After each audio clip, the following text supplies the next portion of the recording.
Bonjour à tous, merci de suivre le 6h30.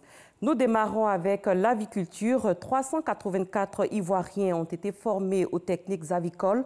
On en parle avec Jean-Luc Bambou. 10 heures. Sangaré Bazoumana est aux petits soins de ses poussins. Voici 2 mois qu'il apprend le métier d'éleveur de volailles auprès de Bernabé Kouassi, son encadreur formateur. Si tu veux que les poulets grossissent rapidement dans le temps, il faudrait qu'il y ait suffisamment d'eau.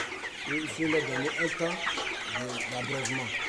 2 mois, le temps nécessaire pour faire de Bazoumana un quasi-expert en aviculture.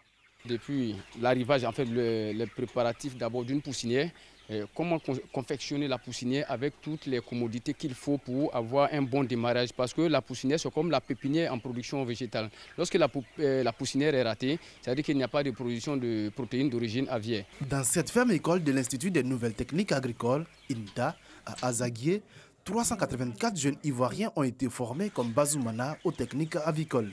Lui particulièrement, il est capable parce que il a vraiment l'amour de la chose et puis il avait quelques notions. Lui, vraiment, je suis sûr à 100% que sans technicien d'accompagnement, il peut s'en sortir. Une formation qui s'inscrit dans le cadre d'un projet d'insertion de jeunes initié par l'Agence Emploi Jeunes et le programme d'appui à la production avicole, PAPAN.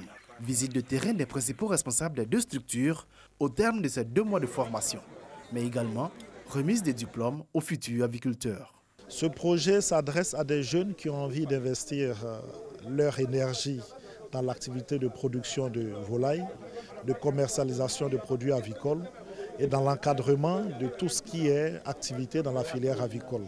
Ici, j'ai appris presque tout.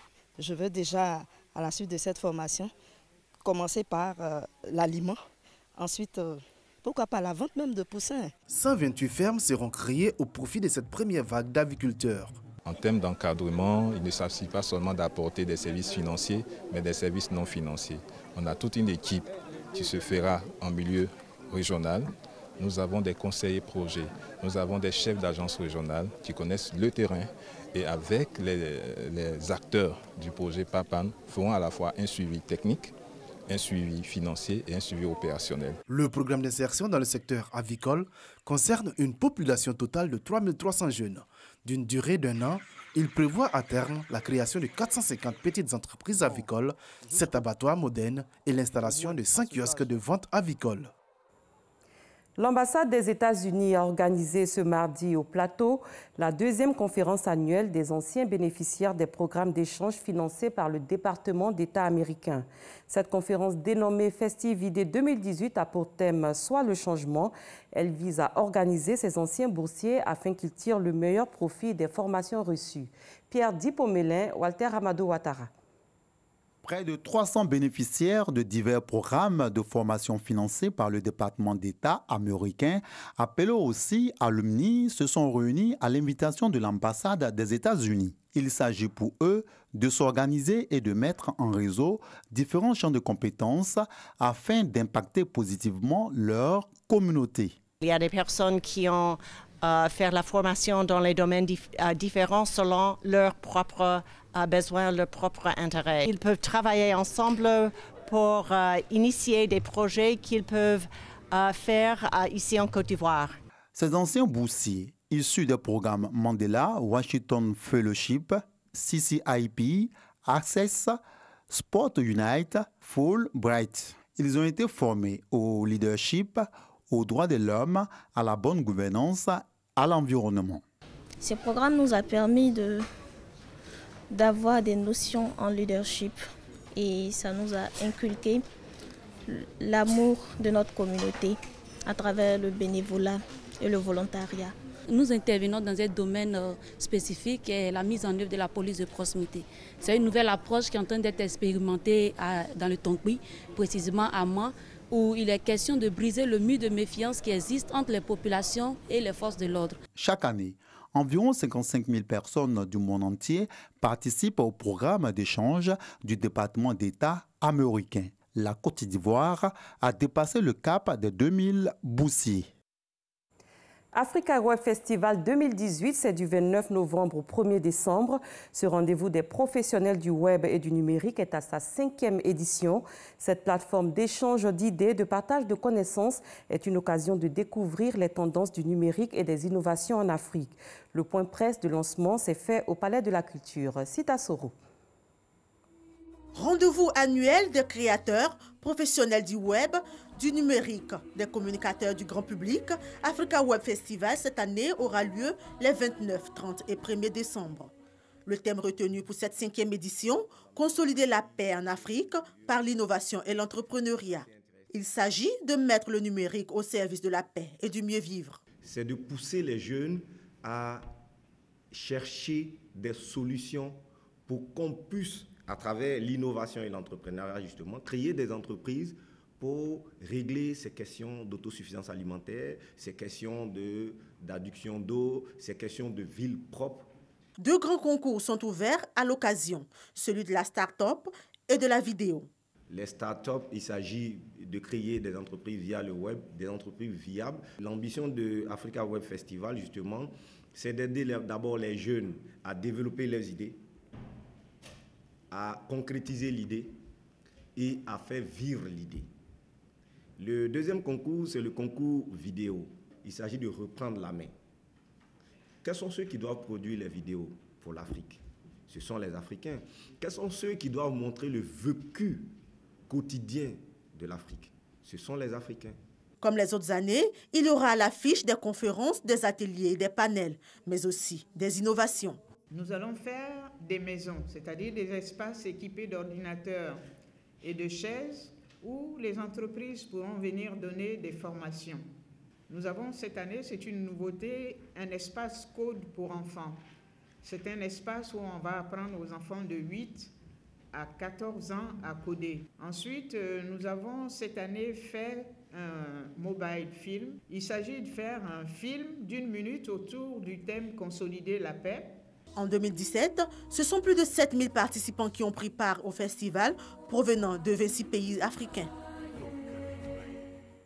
Le ministère du Tourisme et des Loisirs a officiellement lancé à Assini le projet pilote d'implémentation du système de classement des établissements de tourisme de Côte d'Ivoire. Les quelques 72 agents du ministère de tutelle récemment assermentés vont ainsi visiter durant 2 mois 150 établissements. 125 réceptifs seront classés au terme de cette phase pilote qui va coûter 50 millions de francs CFA. Une opération autofinancée par le Fonds de développement touristique. Patricia Omoetia. La catégorie d'étoiles d'un hôtel témoigne de la qualité de ses offres. Mais que signifient ces étoiles et qui décide du nombre d'étoiles qu'un hôtel mérite? La houlette du ministère de Fofana, cela a été une nécessité de reprendre le classement des hôtels. Donc c'est lui qui a donné instruction, M. le ministre du Tourisme et des Loisirs, pour qu'enfin on puisse reprendre le classement des hôtels. En Côte d'Ivoire, la classification est gérée par la direction des produits des normes de classement des hôtels. Le projet pilote du classement des réceptifs hôteliers, d'un coût de 50 millions de francs CFA, va couvrir les localités d'Abidjan, d'Aboisseau, d'Assini, d'Adiaké, de Bonois, de Grand Bassam, de Grand Laou, de Jacquesville et de Dabou. La phase pilote a déjà démarré avec 72 agents assermentés du ministère du Tourisme. Ils vont sillonner 2 mois durant 150 établissements ciblés. Au thème de cette phase pilote, 125 seront classés. Un hôtel de 3 ou 4 étoiles correspond à une superficie d'abord au niveau de la chambre, correspond à un choix de matériaux que le promoteur absolument doit faire, correspond aussi à des équipements, correspond aussi à du mobilier. Par exemple, le mobilier que vous allez mettre dans un 4 ou 5 étoiles n'est pas le même mobilier que vous allez mettre dans un 2 ou 3 étoiles. La Côte d'Ivoire compte aujourd'hui 2384 réceptifs hôteliers selon les données du ministère. Pour le représentant du ministre du Tourisme, le système précédent prenait en compte une trentaine de critères relatifs à l'équipement. Le nouveau référentiel en prévoit 240 relatifs aux équipements et services, à l'accessibilité des personnes handicapées et au développement durable. Certains se sont donnés 2 étoiles, 3 étoiles, mais est-ce que le mobilier correspond? Est-ce que les services correspondent? Aujourd'hui, on veut amener nos opérateurs à être plus professionnels, à ne pas venir de l'activité touristique et des loisirs parce qu'ils ont échoué partout ailleurs. Absoudre le taux de chômage et diminuer pour donner du travail à nos jeunes frères pour leur donner certaines qualifications. Les critères sont affectés d'un nombre de points selon qu'ils sont obligatoires ou à la carte. Pour obtenir le classement dans une catégorie, l'hôtel doit obtenir un minimum de points, addition des points obligatoires et à la carte. Le tableau de classement est révisé tous les 5 ans. Je vous lis à présent ce communiqué du ministère de l'Emploi et de la Protection sociale. Le ministre de l'Emploi et de la Protection sociale porte à la connaissance des populations vivant en Côte d'Ivoire qu'en application du décret numéro 2011-371 du 4 novembre 2011, modifiant et complétant l'article 2 du décret numéro 96-205 du 7 mars 1996, déterminant la liste et le régime des jours fériés, le mardi 20 novembre 2018, lendemain de la commémoration du Mawloud, anniversaire de la naissance du prophète Mahomet, est déclaré jour férié et chômé sur toute l'étendue du territoire national. À l'étranger, en République centrafricaine, des affrontements meurtriers ont eu lieu jeudi dans la ville d'Alindo. Le dernier bilan s'élève à 37 morts. Le camp de déplacés de l'évêché, qui compte plus de 20 000 déplacés, a été visé. Parmi les victimes, le vicaire général de la ville. Un abbé est toujours porté disparu. Les raisons de ces affrontements ne sont pas encore claires. La CIA a conclu que le prince héritier saoudien a commandité l'assassinat du journaliste Jamal Khashoggi à Istanbul le mois dernier.